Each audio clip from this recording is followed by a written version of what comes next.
Okay. Small world. Wow. All right. Hi, So Chris. wait. Yeah. Wow. All right. So this is getting, Mr. Kennedy. This is getting like way out of control here. You losing your What thoughts? got you from radio into comics? I used to do so when I was working before I like was ever even radio. I used to always go to this one comic shop in Edmonton called Warp 2 Comics. It was 2 buses to get there. And then it became 3, so I would just get comics at the 7-Eleven off the spinner rack by the Street Fighter machine. And plus, whenever I go to Warp 2, there was a dude there who always wore like a Trilby hat. And this is like the early 90s, and he was rocking a Trilby hat, like Degrassi Junior High styles. That's a Canadian reference. I don't know if you guys are going to get that one.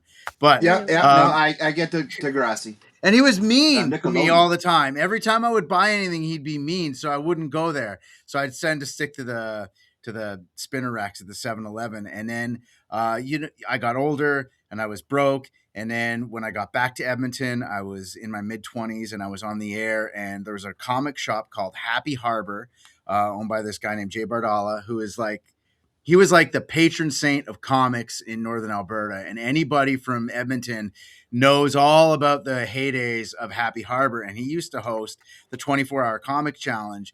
And this was in the late 90s, early 2000s. And I started doing the 24-hour comic challenge at the store. And then I slowly got more into like the indie scene. And when I moved to Toronto, I started doing indie comics. And it was more of like to scratch a creative itch, right?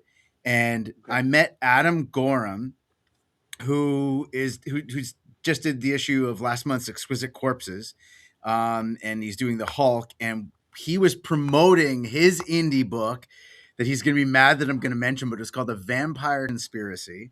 And if you are a big Adam Gorham fan, if you can find that book, it comes with a DVD of the indie movie that was made with the comic. Interesting. There you go. And so we started doing a comic book together, and that was really just it. And it was a lot of indie stuff, small press stuff. And then about 4 years ago, I did a book with Image called Dead Romans with Nick Marankovich. And that led to this because I met the guys from Mad Cave because one of the editors at Mad Cave was a big fan of Dead Romans. And then we started talking about other ideas. And this was the idea that I sold right away. And I think I talked to them about it in person.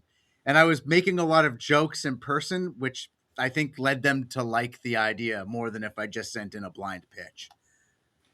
All right. Why'd you settle on, I know Sophia probably has questions, but why did you settle on hippos? It did initially start with the story of Pablo Escobar and the hippos that are in Colombia right now. That was where the initial idea came from. But the thing about hippos that's so funny is how horribly dangerous and terrifying they are. Yeah. But they look so silly. And so when I was talking to James, the artist, he said he loves drawing hippos and they're fun to draw. But the more we did with the hippos, the more out there and insane all the aspects of the hippopotamuses became. And so the themed amusement parks are so goofy. And the idea of a hippo themed amusement park isn't that outlandish. It doesn't, it's you buy it. It's possible that could exist. So hippos felt like a natural fit, you know? Okay. I like it.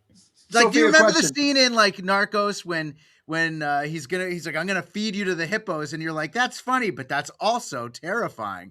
That's the idea of the their books. jaws are so powerful. They can like, snap a human in half. It's like no joke.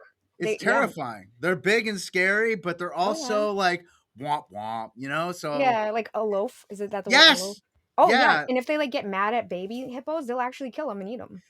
That we attack them, right? That's in the opening of issue 2. We got a whole like series of hippo facts. So that's not even a spoiler. It's like it's a fantastic breakdown about the terrifying nature of a hippo. Yeah, they're no joke.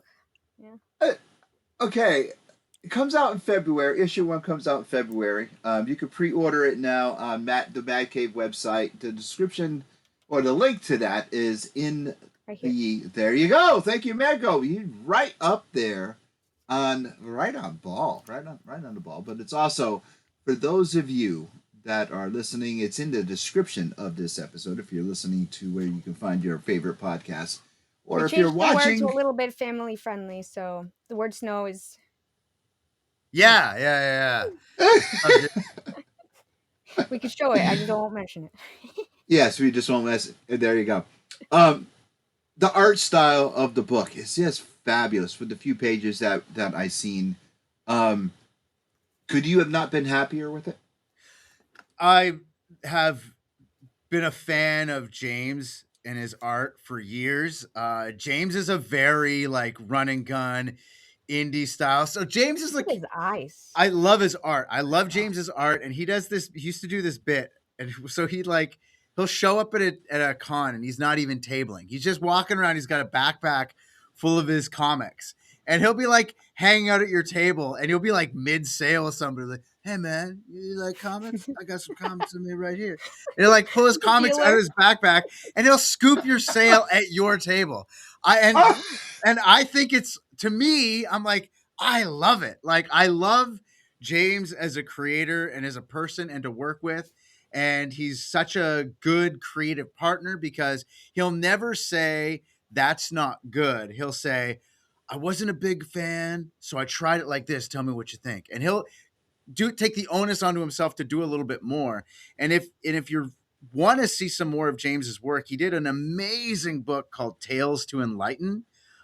He's got okay. another comic called Evil. He just does these really wild out there things, and he actually did some Philip K. Dick short story adaptations as comics as well, just for, and he'll do this just for something to do. Like he's just a super creative guy. I love the way he draws people, the way he captures the anatomy. His life drawing booklets are always really cool.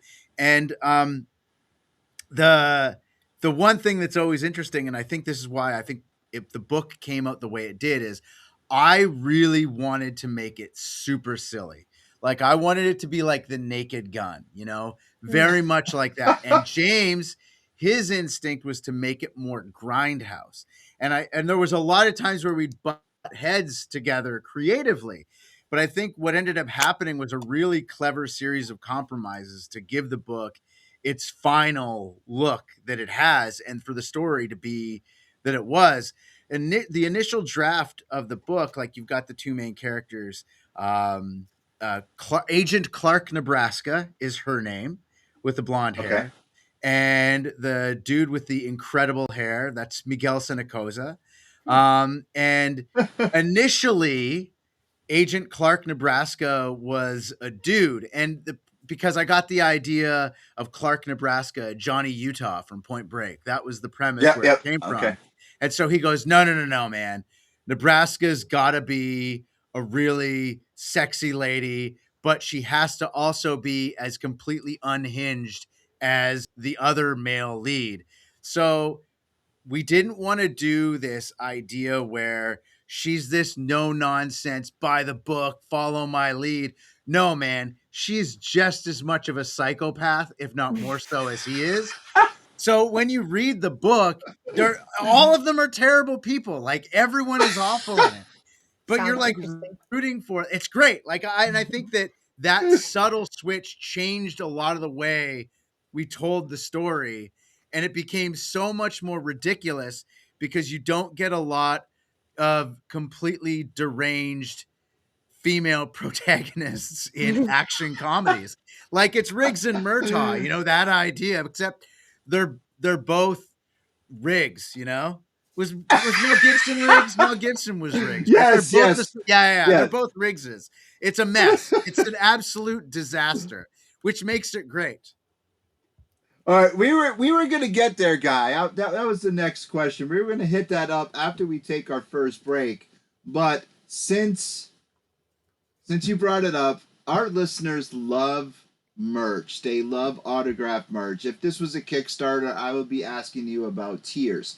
But they guy just came in and says he wants a plush hippo. Hmm. Our listeners, our viewers, they love their books autographed. Can they get something? Can they get in a plush hippo? Can they get merch of this stuff? Um, if you take a look on either my Instagram feed or James's Instagram feed, you'll find some pre-promo images of big announcement coming, and we we started doing these like little Mudang drawings, like Mudang, the little pygmy hippo. So we're gonna do a series of shirts. Um, no plans for plush because we're poor. No plans for plushies just yet. But we will. I know that Kickstarter, yeah, Kickstarter. I'm planning on coming to San Diego Comic Con. So if I'm there, like I'll be signing stuff, and I plan on signing as many of the things as possible. Mad Cave's been incredible to work with, so anything they ask us to do to like give people more of that kind of stuff, we're definitely doing. But we're doing T-shirts, and we've got these little Mudang type, but Mudang as if he was in our story. You know what I mean? Which Mm. is something. So yeah, there's stuff coming. We don't even have the book on the shelves yet. We are coming though.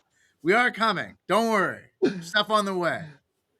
I it's the I mean the hype around the book just I mean it's coming out in a couple months, but the hype around it, the hype that you're giving the book itself, the excitement of even Mad Cave promoting it, it's got to be a surefire win, man. I mean, it the covers are silly. I mean, this is Silly in a good way. yeah, that yes, definitely silly in a good way. I mean, that's is this cover B or is That's this cover cover B. B? Yeah, that's cover A. Okay, That was the okay. pitch cover. And so the full on like logoed covers aren't even going to come out until issue 2. And the the stuff that's coming as soon as the new covers drop, like I've always loved James's work, and his design aesthetic on the covers especially are going to blow people away. Like these are mega superstar movie poster style covers, and when they drop, I think that people are going to be a little bit standoffish with the first issue in the sense that what is going on with this book, but once the momentum gets going and that second issue is out, it's gonna pop. I'm really stoked for it, man. Awesome. Awesome. Hey, we're gonna take a couple seconds, and when we come back, it is time for Quiz with Quinzel. Dingleberry time. Dingleberry.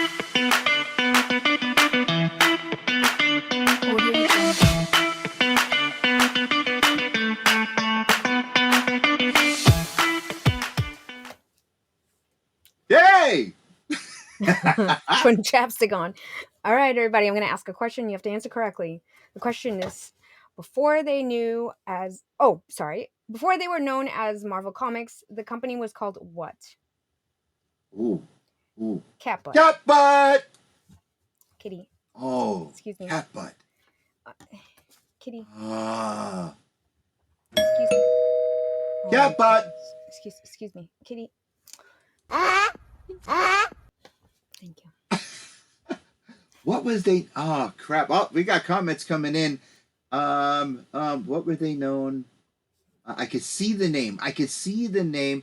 Hey, Frank, don't you be googling. I Don't you be wasn't googling. Googling. Hey, I was it's trying to time see get more scroll. information on Chris Mack is what I'm trying to do. Oh. He's the mayor. He's the mayor of Twitch, man. Important individual. What the hell? Okay. So I never ask what's Yeah. going on. I just go with it. Red Dragon, Okay. hello, says timely. Timely. Hey, what's going on, Red Dragon? Okay. Ah, little one, you stumped me. I could see it. I Timely could and Timely Atlas Comics and Comics. Atlas Comics. I could see it. I'm gonna go with guy. I'm gonna say Atlas. Okay. Maybe. The answer is from 1939 until 1951, the company was called Timely Comics. In 1951, they became Atlas Comics. Then in 1961, they became Marvel Comics. And Fred, you didn't even attempt. I didn't know it was allowed. I thought this Yes, was like you a liquor were. type thing. Oh, I didn't know, so volleyball. I didn't say anything. It's all good. Sorry, It's I all good. screwed up, guys.